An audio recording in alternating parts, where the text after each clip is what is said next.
What is up, everybody? Good morning. Good morning. It's the Morning Vibe live June 13th from Greater Toronto and around the world. My name is Dr. Vibe, host and producer of the award-winning Dr. Vibe show, the home of Epic Conversations. I'm the host of Epic Conversations 2020 Best Podcast News Award winner, 2018 Innovation Award winner given out by the Canadian Ethnic Media Association. I also host the co-hosts and co-produce the only online show in the world for dads and fathers that is sponsored by Dove Men Plus Care. It's also co-sponsored by Dad Central, Canada's national fatherhood organization. And with that collaboration, part of that team reached out to over 100,000 fathers directly, indirectly around the world last year. And I'm beside the media star, Ryan Knight. Media star in training. Thanks to your tutelage. That's your line, media star in training. That's your standard line. All right. But yes, thank you, Dr. Vibe. Always good to see you. And for those that actually don't know who I am yet, my name is Ryan Knight, one of the co-founders of the Afro-Caribbean Business Network. We work with entrepreneurs of African and Caribbean heritage, really to figure out what stage their business is in today, and then help them create a blueprint to grow their companies exponentially. I'm an entrepreneur myself. I run a company called Detailing Nights. So we provide mobile waterless car cleaning. So we go to your house or to your office, clean your car on the spot without using water, and using our plant-based eco-friendly cleaning supplies. And we're in the midst of our youth entrepreneurship program. So shout out to Kirana, Anthony, Nashon, and what was the other person? Sade, that has been working with us and training. Who is the other person? I love that. Who is the other person? Top of mind. But yeah, man, exciting stuff. Enjoying the weather. How was your weekend, sir? Well, you know what? Before we go any further, we have to do something. Do you know what we have to do? Oh, who is it? Sponsor? You're good. You're good, good. This episode of The Morning Vibe is sponsored by the Macmillan Group. The Macmillan Group providing mortgage solutions one client at a time since 1999. Buying, refinancing, or investing. You can call them Canada 905-813-4354, US 904-586-5636. Have to make sure we represent the Macmillan Group. So always a pleasure to have them on board and their continuous support. Now, before we go any further, I also want to say good morning. We got our morning shout outs. We got Marlon Steven in the house, Tim Frey in the house. Thank you very much, gentlemen. Thanks for stopping by. It's appreciated, not taken for granted. Yeah. So we're going to chop it up a bit today. Now, Ryan won't be here for our Friday show because he'll be part of an organization or group that's putting on an event. We'll leave that for a little bit, but just catching up on some things. What's been going on with you? I got some things I want to catch up on. What's been of interest in your world, other than the big thing coming up Wednesday, Thursday, Friday?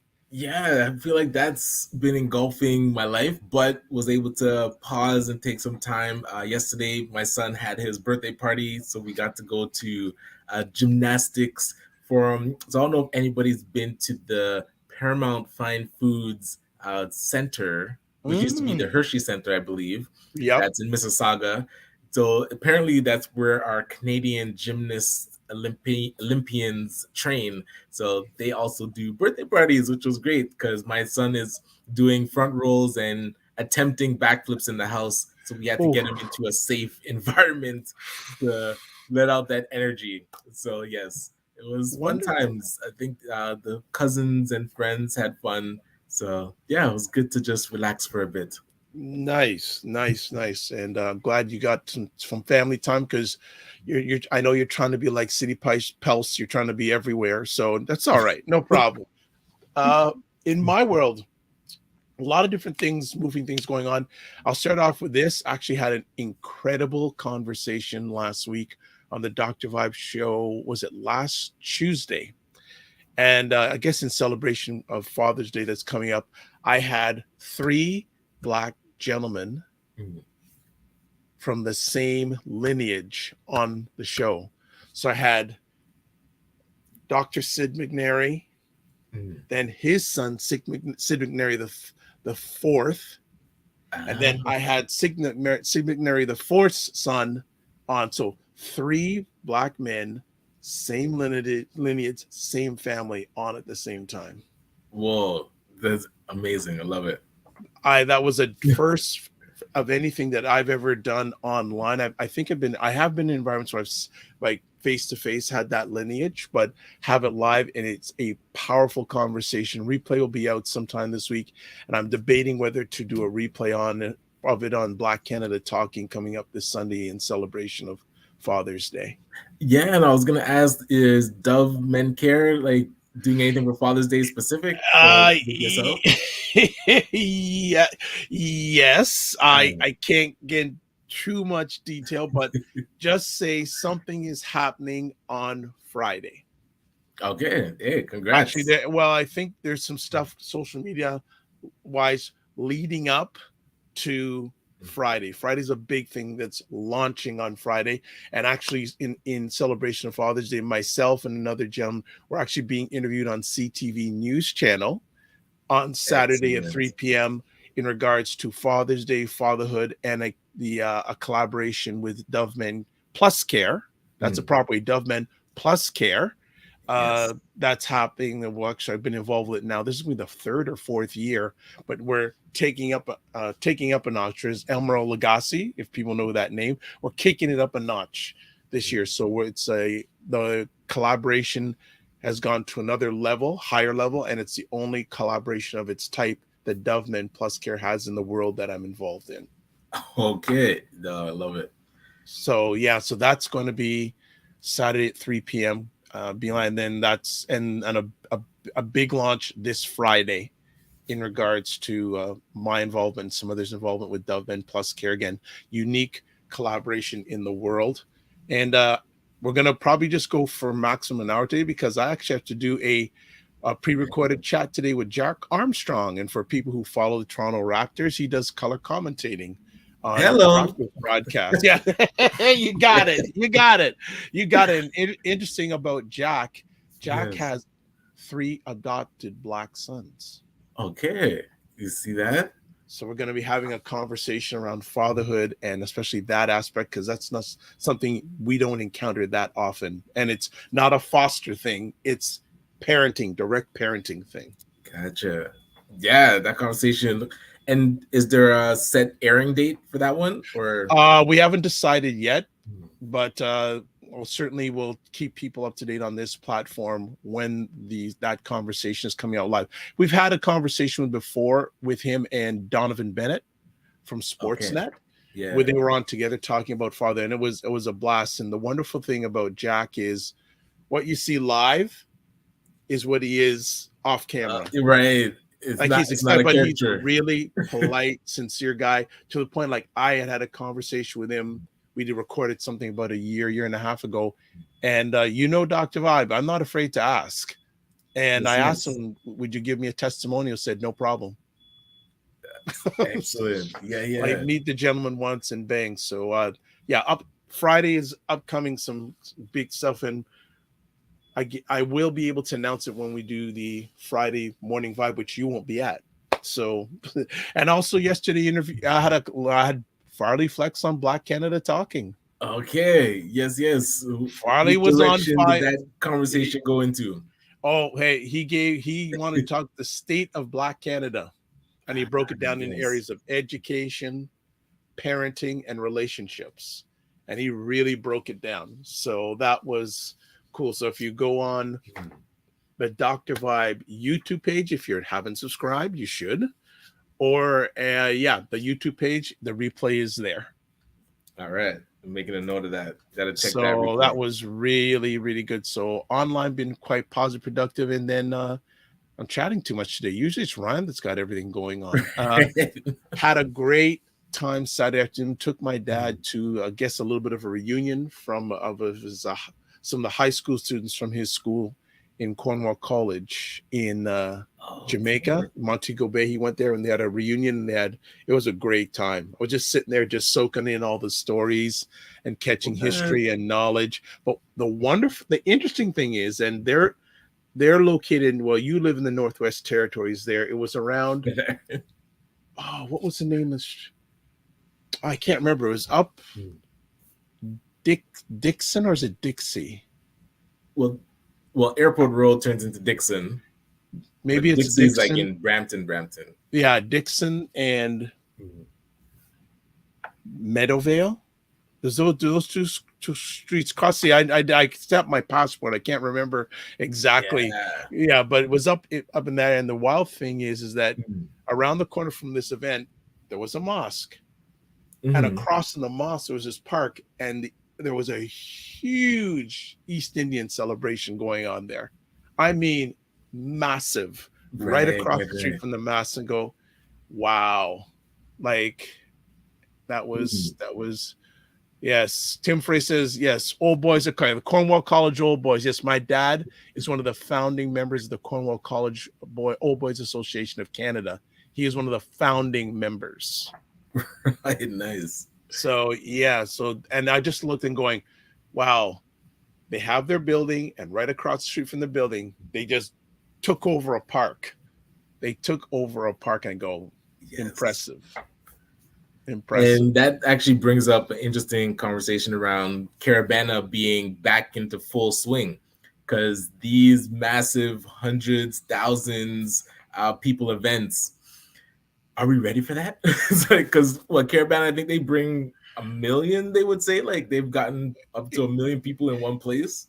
It will be interesting going forward to see what happens to the Caravana. And actually that leads to another conversation I had offline with a gentleman who wanted to, a number of years ago, for lack of a take over Caravana and up its game. And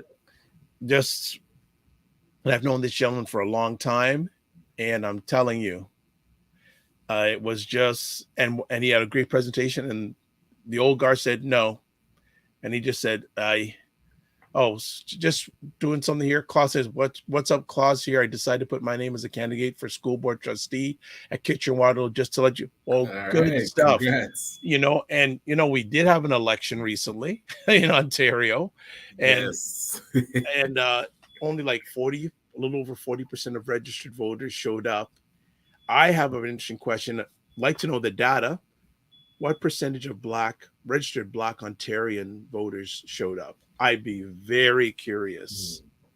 And that would be a great question. And also, I need to get verification on this, but I think the Conservative Party now has more Black elected officials than the Liberals and the NDP. And they might actually have the NDP and Liberals combined, because I think there's 3. And I know there's 3 Conservatives. So yeah, I know. Well, in my riding, it is a Black gentleman who won. He used to be a school trustee. Now and the funny thing is, there was a lady who was a member of the riding representative. She quit. He came in and used to be a school board trustee. So to Klaus, definitely huge. Getting involved at the school board level is so important for involvement in changing things, because more things affect us municipally than nationally. Yes. So I think it's a really good thing that you're getting involved at the municipal level. Tim is saying, I received an award from them being major food sponsor for their summer picnic. I'm an honorary member of the Cornwall College Old Boys Association. Very nice, cool. Tim. All right. Wonderful. So that's Nice. some of the alleged things going on in my world, I guess. But today, I guess anything else you want to talk about other than the big event, Ryan? What is happening? Nah, I feel like that is my world this week. Okay. Nothing else can fit in. All right. So this is what we're gonna spend most of the rest of the time chatting about today, the Federal Black Entrepreneurship Ecosystem Conference, the solving complexity through collaboration. And the guy who's got the nice fade is the guy, one of the people who's behind it. So how did this conference come about? Yeah, so those that have been following along with the show will know I've talked a lot about the federal black, oh my gosh, the federal Black Entrepreneurship Program, which the liberal government created to support Black entrepreneurs, and it has three different levels. So the Black Loan Fund, the Black Entrepreneurship Loan, which is done through the FACE Coalition, the Black Ecosystem, and then the Knowledge Hub, so the Black Entrepreneurship Knowledge Hub. So ACBN, our organization, the Afro Caribbean Business Network, was funded as one of the 40 organizations in the Black entrepreneurship ecosystem. And also, what came with that is convening a national conference to bring together those ecosystem partners once a year, I guess, for the duration. So there's going to be three conferences. Right. And what we didn't want it to be was just ecosystem partners coming together and talking amongst ourselves.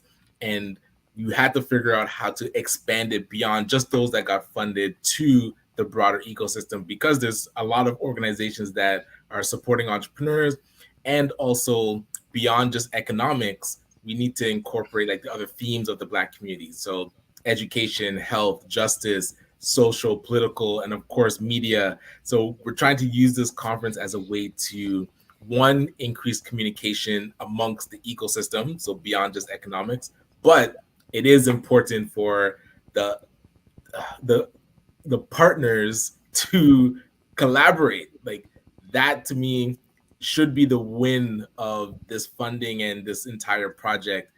The project is fine, where some of us are doing accelerators, some of us are doing food stuff, some of us are doing, I think, Caravana and media, but the 40 that got funded should be like the foundation of how do more organizational leaders and organizations themselves collaborate. So that's kind of the high arching Okay. cold notes of it. So some questions. Mm. Um, what percentage of the members of the ecosystem partner group are Mm. either going to be there physically or virtually? 32 out of 40 is confirmed and Okay. locked in with their tickets. I would say it's a mix of, I think about five of them aren't able to be in person, so they're going to be Yep. virtual. Yep. But yeah, I'm not sure what percentage that is, but not too bad. Yeah, that's not bad. That's not, Yeah, probably about 80 percentage. yeah. That's not bad. That's not bad. What was there? I, so that's 80%. There you go. So 80%, that's fantastic. Hmm. Do you have concerns about the ones that aren't attending? Are you disappointed? Do I have? I You can don't say have. whatever you want. Yeah, I Okay, don't have let concern. me put it this way.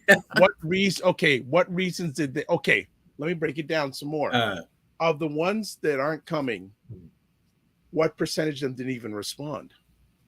well, and that's where it's like two paths, right? So one path is, okay, they're not available, they have their own commitments. I think the Banff Film Festival is happening around the same time, so people are going to be there. But there's others that just did not respond at all. So that's Wow. where, and the outreach didn't start with just this conference. It's now talking about, we've been doing monthly meetings amongst the organizational partners, so really keeping track of who's responding to emails, who's the representative, what's their project, how's the project going, and are they present?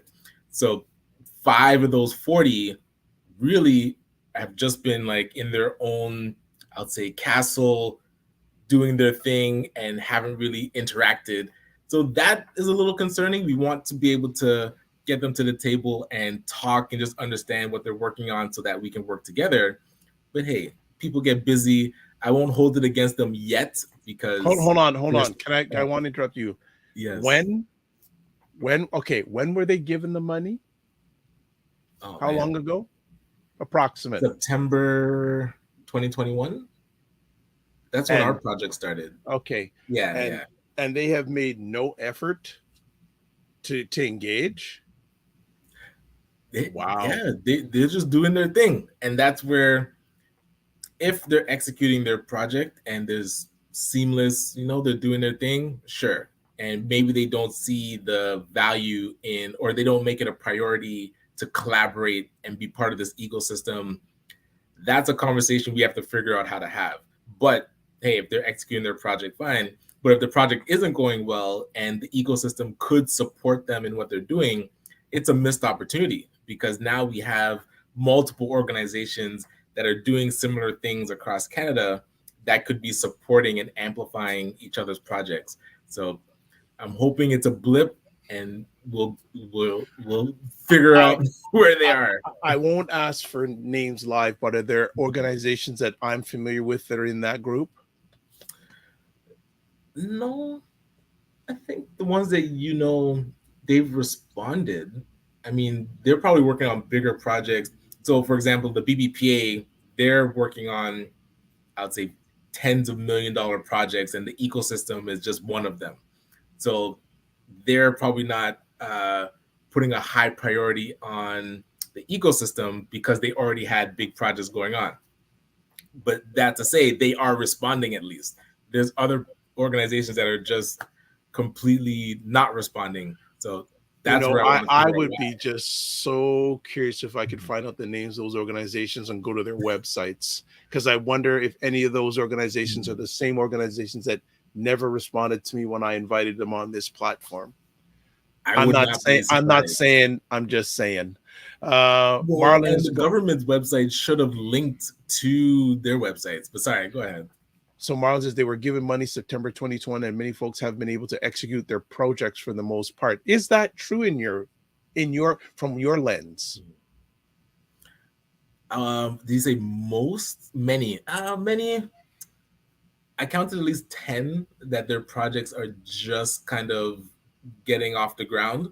So that's what September, it's almost a year. So, and those were newer organizations. So, organizations that were already operational, I think they were able to get their programming out the door quicker. Those that are starting from scratch, it took them a bit to get their bearings. Okay. Tim has a question. Is any of the outside five black a major organization? Well, and I don't think so. Major. No, they're Okay. pretty small. Okay. I think some of them like just started. Okay. Yeah.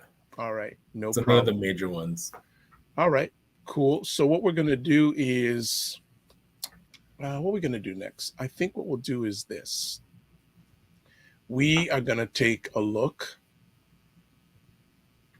at the conference. We're going to go to the website. Yeah, so we got it there. And so this is when you go to the website. So about the conference. So first off, there's two locations. Yes. So we So are what's happening where? so the Dream Suites location is the June 15th day. So that's actually the capacity building session for the ecosystem partners. So bringing these organizational leaders together, going through, workshops and getting guidance on how to run our nonprofits better and also how to collaborate uh, more effectively. So we have so that building that we're going to be in was built by Isaac Oluwalafe from Dreammaker.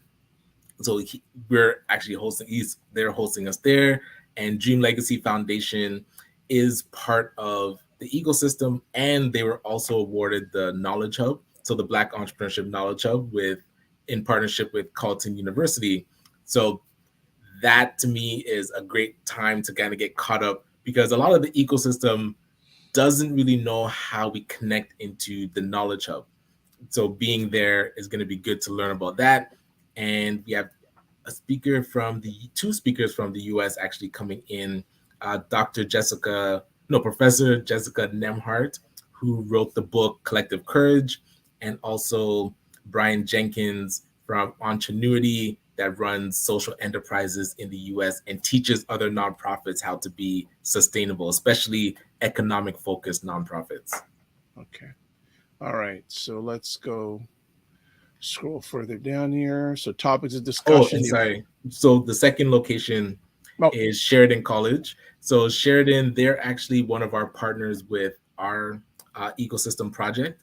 So working on not just supporting us with our accelerator, but also helping us to create a credential program through the college. So our partner there is Edge, the Entrepreneurship Discovery and Growth Engine division of Sheridan College. So if anybody out there listening had been to our, oh my gosh, which year was it? 2020 symposium, at our legacy symposium, it was held at Sheridan College in their Mississauga campus. okay. So it's That's going where to be you and I met. yes. There you go. Still crazy after all these years. I love it. Okay. So that out there. So we got topics of discussion. So there's effectiveness of cooperation, cooperative economics, strategic planning, key principles for the Black community, the importance of collecting data, leadership development, new technology implementation, leadership self-care. So how were these topics decided upon? So we were able to put together a steering committee of the ecosystem partners. So yes, ACBN's kind of chairing the conference and helping to execute it, but we put the call out to the ecosystem to say this conference is happening. A FedDev and the government wants to see it happen, but we want you to be part of designing it. So I think about 15 out of the 40 organizations came onto the steering committee. So we were meeting every week since I think the beginning of the year to plan out this conference. And on top of that, we put out a survey to the ecosystem partners so that they could give their feedback on, is this conference necessary? If we're going to do it, what should be covered? What areas are they needing support in? And actually, I can pull up those survey results and talk a little bit about it, because it was really telling where organizations felt their priorities are, and then the trends that came out of it is really what's driving what we're going to be talking about at this conference. Because that topic about data, that to me, I didn't realize was going to be such an important factor that came up in the survey. And so we had to really make it a key element of the conference and not just like a passing note. Okay. Cool. So we're going to break down what's happening on each day. So day 1. Yes. So this is where we're going to be at Dream Suites. So this is the closed capacity building session for the ecosystem partners. And really, like I mentioned, the two speakers, Professor Jessica Nemhart and Brian Jenkins, we have to hammer home how important collaboration is amongst organizations. And yes, we have the big vision of connecting all organizations that support the Black community across Canada. But right now we have 40 that we can really create a strong blueprint with. So I'm hope that's where like 32 out of the 40 are going to be in attendance. We can start seeing like who's making a priority to collaborate, because if we don't collaborate after this program ends, it's definitely not going to be sustainable, and we're not going to be able to build off of it. So that's really what this day is focused on. So day 1 being held at Dream Suites, basically closed session. Right. This is with the ecosystem partners. Okay. All right. So then day 2. So this is where we arrive at Sheridan College, open to the public. And I just checked, there's literally 3 tickets left for the in-person. So if you want to join us, please go to the website. You can go to conference.acbncanada.com, or if you've seen my WhatsApp blasts or our newsletter, the link is there. Grab the ticket, because in person, we are going to be working on, like the traditional, we have panels to discuss where entrepreneurship is right now, who are the up and coming startups that we should know about. The day is starting off with a keynote from Isaac Ololafe to really hammer home again that collaboration piece. But in the afternoon, there's breakout sessions that allow us to have smaller groups and talk and get more intimate around strategic planning. What was the other topics? So strategic planning, uh, oh my gosh, economic development. I need to pull up my stuff now. Leadership, self care. What's the other one? There's two other topics, and does it show it there? What the breakout session No, topics are? no, it just says breakout sessions and bio break. It doesn't show what the breakout sessions are I need about. to update that. That should say what it says. Hold on. So, right. No, that's the second day. So, strategic planning, leadership, self care, ecosystem communications, social enterprise and sustainability, and the business of the arts. There you go. Hmm. So you got that. So then we have day 3, which is the Friday. So this is where we're going to dig deeper into what are the key principles that we should be following as a Black community. So yes, it's great to get money, but without strategy and without aligning ourselves together, we're really not empowering ourselves. So when we're aligning ourselves together, what does that look like? What principles should we be following? So Eldon Holder Sr. actually had put together some principles that he teaches. So he's coming in to really talk about it. And then we're going to Who's coming in? Eldon Holder Sr. Oh my goodness. Guest appearance. Yes, yes. So he's coming in on what day? The Friday? The Friday. Oh, and I should touch on who's going to be. Actually, could we go back to day 2 before we finish day 1? I didn't even say who is like speaking and stuff. Yeah, like come on, hype man. Come on. So I'm excited to announce our hosts and MCs are Greg Frankson, author of Africanthology, and Hafaya Mighty, the Juno Award winning, I think it was for Best Rap Artist of the Year. They're going to be co-hosting. There's going to be opening libations from Nene Kafele. So the minister in charge of FedDev, Helena Jessic, is going to be giving her remarks, and also Dr. and Lisa, the dean of the Pelon School of Business, they're going to be giving their opening remarks.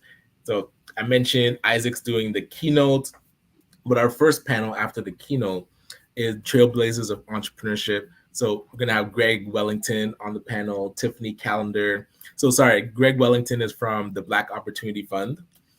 Tiffany Callender is from the FACE Coalition, and Rosemary Powell from the Toronto Community Benefits Network that does a lot of work with trades.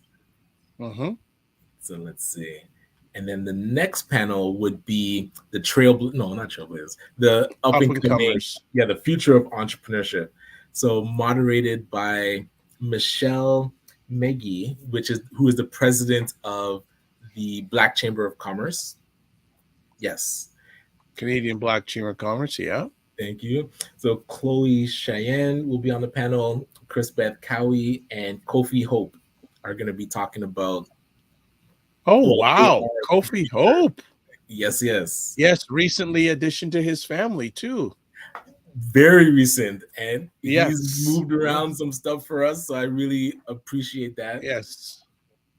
And so that takes us to lunch. We have 2 performances, one by Chima, or let me pronounce that right. Yeah, I'm pronouncing it wrong, but I apologize. It's Sharmi. She's performing, and also Juno Award nominee Chelsea Stewart. She's going to be performing during lunch. So after lunch, we have another panel moderated by Tanya Williams. For those that don't know, fame from Young and she's going to be there live. She's coming in person. She says she doesn't make a lot of trips to Toronto. That's right. So She doesn't. so really excited to see her in person. And she's going to be moderating the panel of advocacy through the arts. So Charles Officer, Hawaii Mighty, and Robert Small are going to be on this. What? Charles Officer? Yes, yes. Wow.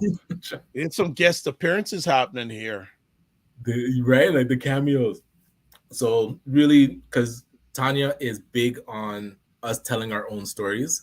And so using media to really advocate. So I'm looking forward to hearing that one. And the next panel is going to be with Allison Cosgrove, who's also part of Real World. So sorry, Tanya Williams started Real World, Film Real Festival. World. Oh my gosh, Real World and the Real World Film Festival. Yeah. Film Festival, right? But it's also an institute because they Yeah. do accelerators, and Yeah. they've created an amazing directory of people that work in the film industry. If you're looking to hire from the Black community, but Allison works with her as well in their communications department.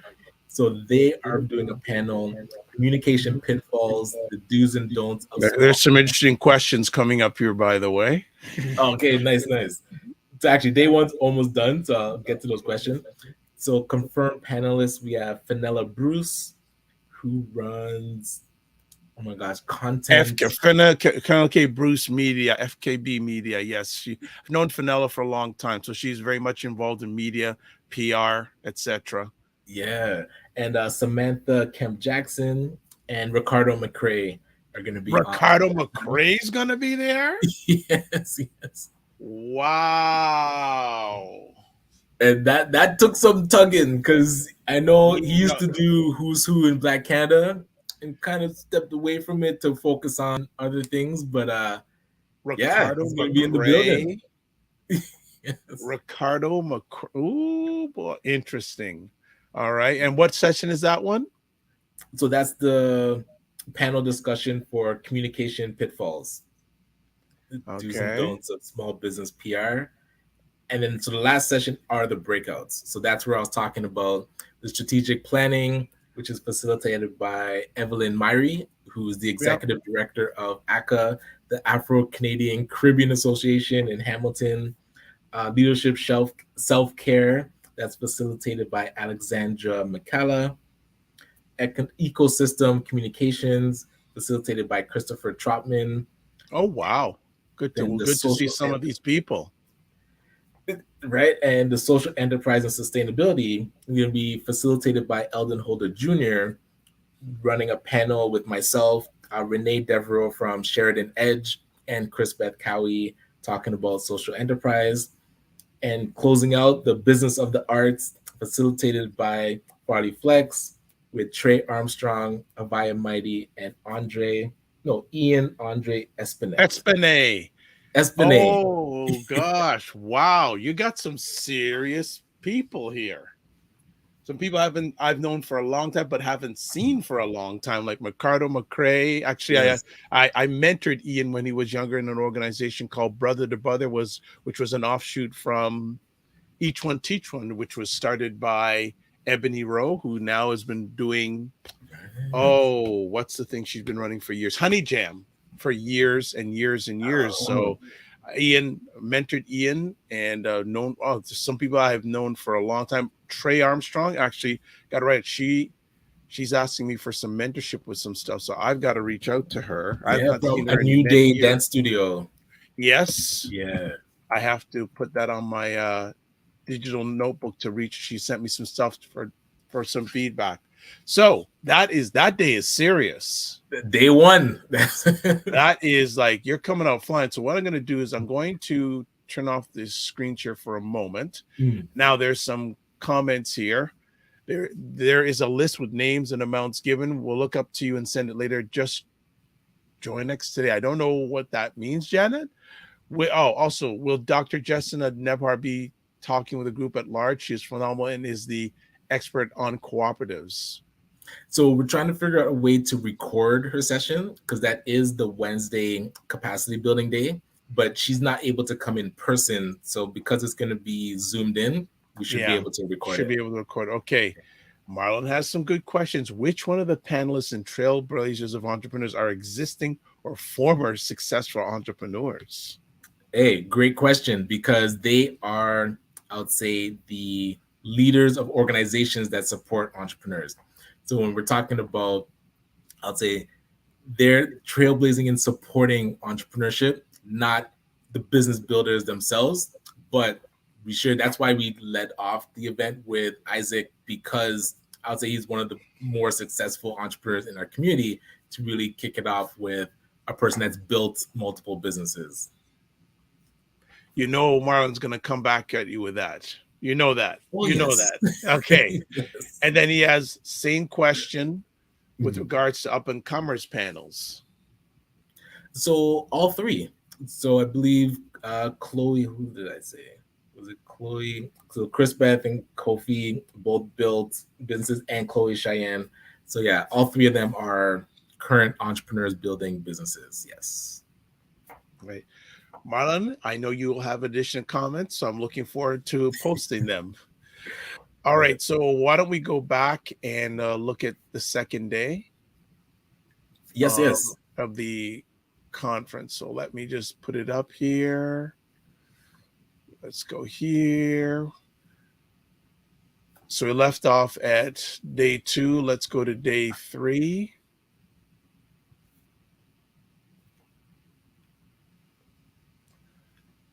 So go ahead. The stage is yours. Wonderful. So yes, as I was mentioning before, we did have, oh my gosh, Eldon Holder Sr. coming in to do a session Wow. about the principles that we could be living by as a community, to really have guidance. It shouldn't be just a free for all where there's really no structure to how we work together. So I'm very interested to see what he's been able to put together. And from his keynote, we are going to break out into smaller rooms to have more intimate discussions, so that you really hear. Because again, when you kind of get the full presentation, you don't really get to give your input. So we wanted to break out into smaller groups, and yeah, have that deeper discussion about what those principles look like. And again, not to really get into complaining about how we've been wronged when we tried to work in the Black community. Hey, we all have at least one story, but now taking that story into account, how do we create safeguards to, mediate disputes, or just seeing what's on people's minds to actually build solutions that we can use going forward, and then turning those into those principles that we can work from. So next we are gonna take lunch and come back with a panel about discussion on the importance of collecting data to help with decision making and policy making in the Black community. So, moderated by Dr. Brian Charma, who we've been working with at Sheridan College. He's one of the associate deans there in the Pilon School of Business, and helping us with that Black entrepreneurship research we're doing with the college. So, but on the panel is John Stevenson from Cultural IQ, who had launched the Black Consumerism Survey, and also Dr. Pierre from Dunn Pierre and Barnett, who we've had on the show, that's working on a lot of labor market assessment studies, and also has I think he has the biggest database, at least in North America, on migration patterns for the Black community throughout the Caribbean and into North America. So getting to really dig into the data set that he has. And from there, we're going to break out again into different breakout rooms, where it's going to go deeper into the themes of the Black community. So we're talking about economic development, education, health, justice, and social and political. And within each of those themes, what data is needed for us to collect or to help us make decisions, and really going deeper into how we can support each of those themes as an economic unit. What do those different areas of the Black community need support in? So, and that's something that was touched on within the ecosystem survey, where people in different areas besides economics, we need to figure out how economics can support them, so we're all connected. But those breakout rooms, I'm hoping will bring more ideas on what their priorities are, and then that way we as economic organizations can support them. All right. Yeah, and I think it closes out. The closing keynote is from Chloe Cheyenne, and then I just wrap up the conference and send everybody off and thank them, and hopefully we stick around and network and chat. But yes. All right. So thank you for the rundown. Now, I know there's only hopefully no seats left, but who should be attending this? So the initial, um, I would say, pocket of seats was opened up to like organizational leaders and saying like you need to be in the room because like first the economic organizations, then the broader organizations, because if you're not part of these discussions where we're trying to figure out how to collaborate, when there's something that you need help with, you haven't built a relationship with, I would say, the economic organizations that should be able to support and write the check, or at least get the support from the community, from the business community, for whatever organization exists. So that's who it was opened up to first, then to the broader business community. We are designed as an ecosystem to support entrepreneurs and business owners with their growth. So they need to really understand what this ecosystem is about. How does it actually support them in their everyday building of their business? Is this something they should be paying attention to, or is it something that's not for them? Of course, we have to figure out how to make it valuable to the Black entrepreneur. And so this is where the ecosystem is touching on what we've done to date and how we're going to move forward. And then, I mean, beyond that, there's really not much room for anybody else. It's for us. So then is this mainly a business conference? That's the focus of it. It is, but then that's where we pulled in the other themes of the community, because as business owners and economic development, we are supposed to be able to build economics to support the other areas of the community. So that's where they do still need to be in the room to understand what we're working on, so that we're not just all in silos doing our own thing and eventually we connect by accident. Is there a concern that this is a very Toronto centric event? Big time. I would say majority of the people will be from Ontario, and again, that's biased to our organization. We're based in Mississauga and Brampton, and actually, it's not even in Toronto. It's in Mississauga, so it's actually Peel centered, and I'll say Southern Ontario. But we do. That's where we want to be able to work with other ecosystem partners across Canada to say, okay, because FedDev that funds us is in Ontario, they want to see stuff in Ontario, but Okay. we can collaborate with somebody in Edmonton or BC or Halifax to do similar convenings in their area regions. So that has been put on the table, and we're going to see kind of which organizations are open to that. Okay. What would you like to see as a positive outcome or outcomes of this event? One, the biggest thing, I'm not I'm not big on conferences and galas and just coming to hear people talk for the sake of talking. Before the conference, we realized as a steering committee, there's so many elements to developing, like, and supporting businesses and supporting the community. It can't all happen in one day. So we actually started having preliminary meetings leading up to the conference. So I think it was, yeah, April and May. We had the summits that just got us talking. How do we improve our communication? That was the initial invites that letting people know the conference was happening. So at the conference, I want to see commitment from those that want to be part of the actionable items that would come out of this conference. So if you put up your hand and say, we should be doing XYZ to support justice, like, no, you need to now commit to being on that steering committee. There needs to come out of this conference steering committees with specific focuses that throughout the year we're working on those measurable, like whatever the action item is, however we decide to measure it, and whoever's in charge of executing it, that needs to be done throughout the year so that when we come back next year to this conference, we can report on stuff and say, hey, last conference we said we're going to do XYZ. These were the people that were in charge of it.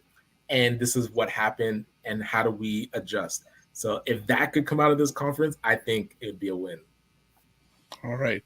Question here.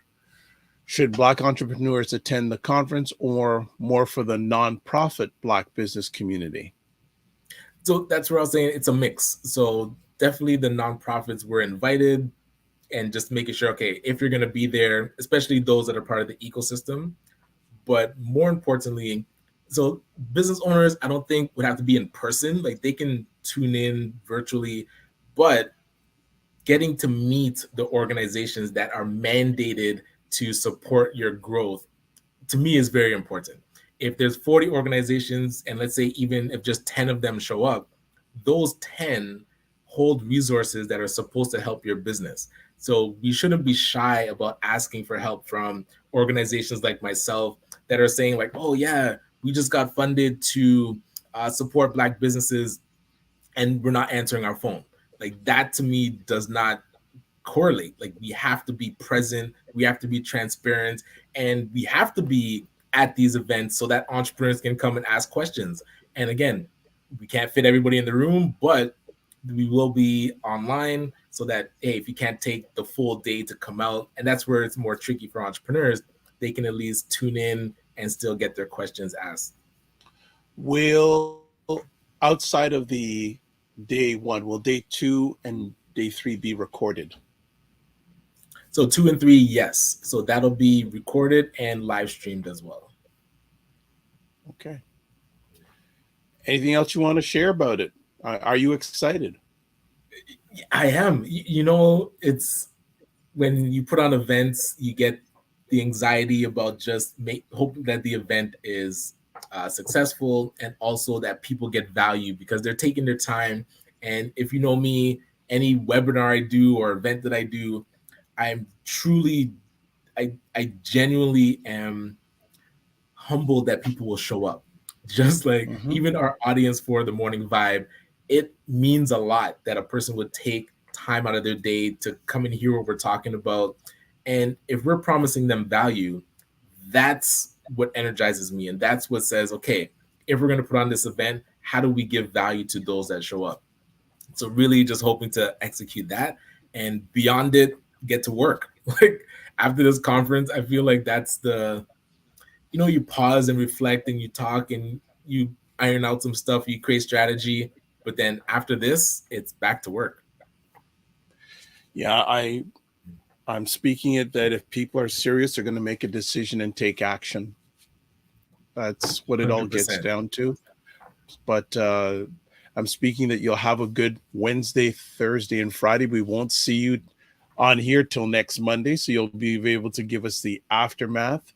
Let's see. I'm just going to put up on the screen for one more moment the website.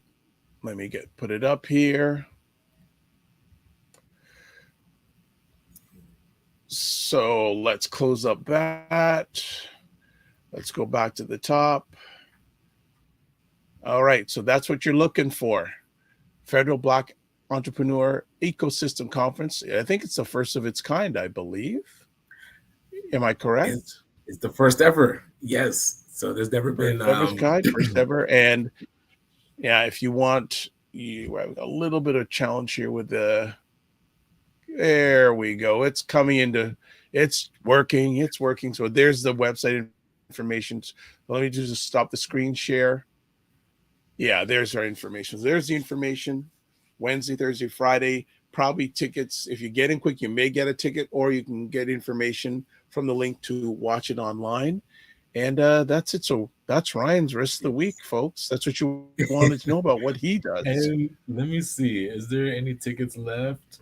No, it just sold out. So in-person tickets are sold out. Online. You are basically now going to attending online. So yes, that is a good thing. So everyone else, we speak that you're going to have a good rest of the week. I will be at the conference on Thursday doing interviews. I don't know if it's going to be live stream, but I guess they'll be pre-recorded, and I guess for later broadcasts. I don't know if they'll do any live streaming.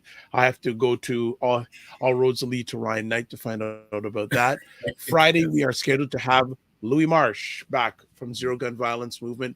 Yes, we're hearing a lot of media stuff in the United States about mass shootings in America, but there Yeah. are shootings happening in Canada also.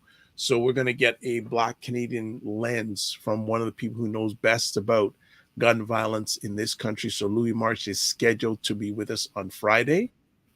Uh, Want to just see if there's a few more comments. Good morning, gentlemen. Wish you success on the conference, Ryan. Thank you. And Marlon Steve says, I will be there. Oh, Excellent. so this won't be good. Yes. Uh, Jason Small, congrats on the conference. Thank you, Jason. Thank If you're you. not going to be there in person, please try to make it online. And I think that's it for today.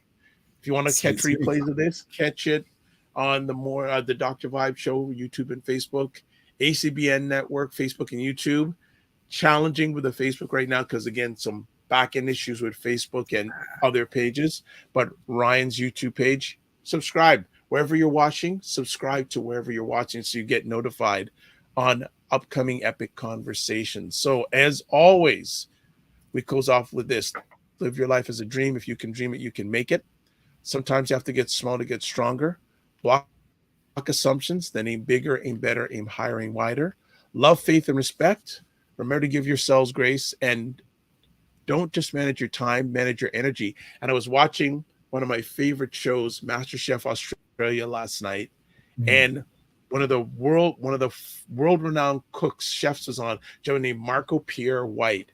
And he is quite an interesting gentleman. He actually trained Gordon Ramsay. Okay. So he was Gordon. He trained Gordon Ramsay. So that tells you. So if you see the way Gordon Ramsay is, a lot of those mannerisms came from Marco Pierre White. Nice. Oh, But jeez. he said something really interesting. He said, "A tree that has no roots is a piece of wood." Hmm. Right. Right, Look at that. right, Yes. right. Agreed. So I'm gonna add that on because I said, "Whoa, Yes. that was deep. That was deep." You know. And he also said, "A person that uses their head, their heart, and their hands is an artist." Mm, I It like was that. really good stuff. I went like I'm going. That guy was dropping some serious knowledge bombs on that.